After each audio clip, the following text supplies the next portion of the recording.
ओम श्री गणेशाय नमः। प्रिय बंधुओं, आप सबका इस रामरथ चैनल पर हार्दिक अभिनंदन है। आज हम जो कथा सुनाने जा रहे हैं वह एक भक्ति की कथा है। कर्म और पाप का लेखा जोखा। बहुत समय पहले की बात है। एक छोटे से गांव में एक धार्मिक और बहुत ही सच्ची भक्ति में लीन महिला रहती थी, जिनका नाम सुमिता था। सुमिता भगवान शिव की भक्त थी और पूरे दिल से उनकी पूजा करती थी। गांव में उनकी भक्ति और सच्चाई के कारण सभी लोग उन्हें आदर और सम्मान की दृष्टि से देखते थे।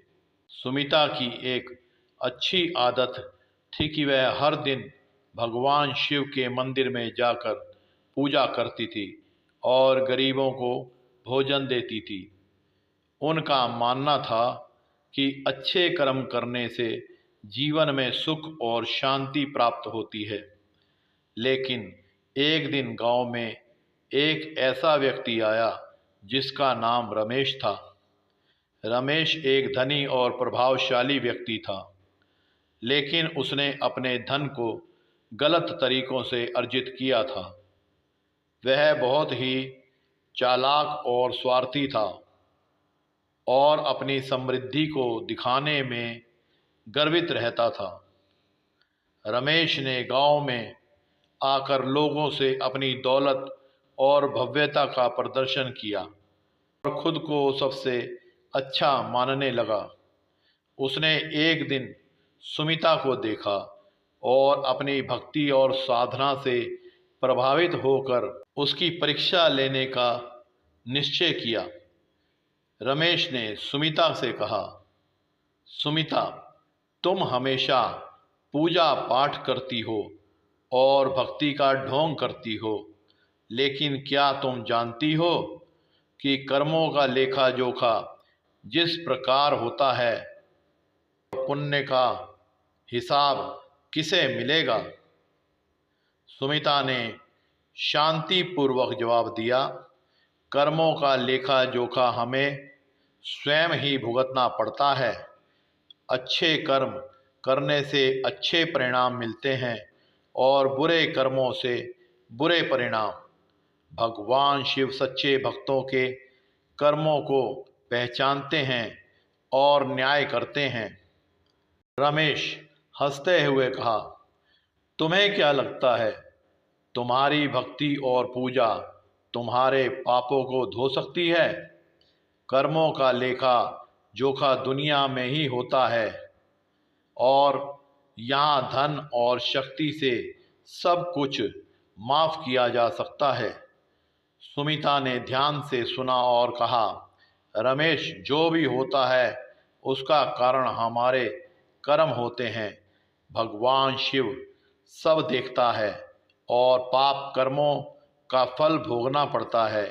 भक्ति केवल पूजा नहीं होती, बल्कि अच्छे कर्म और सत्यता से जुड़ी होती है। रमेश ने सुमिता की बातों को नज़रअंदाज किया और अपनी गलत आदतों में ही व्यस्त रहा। अपने गलत धंधों को जारी रखने लगा और दूसरों को भी छलने लगा। समय बीतते बीतते रमेश की संपत्ति और प्रभाव में वृद्धि होती गई, लेकिन उसकी आत्मा में शांति नहीं थी। उसे हर समय चिंता और भय सताता रहता था। उसने बहुत प्रयास किए, लेकिन उसकी समस्याएं और मुश्किलें कम नहीं हुईं। अंततः उसकी संपत्ति और प्रभाव धीरे धीरे समाप्त होने लगा। इसी दौरान सुमिता की भक्ति और पूजा की चमक और भी बढ़ गई। भगवान शिव ने उसकी सच्ची भक्ति को देखा और उसे आशीर्वाद दिया। उसके जीवन में सुख, शांति और समृद्धि बनी रही।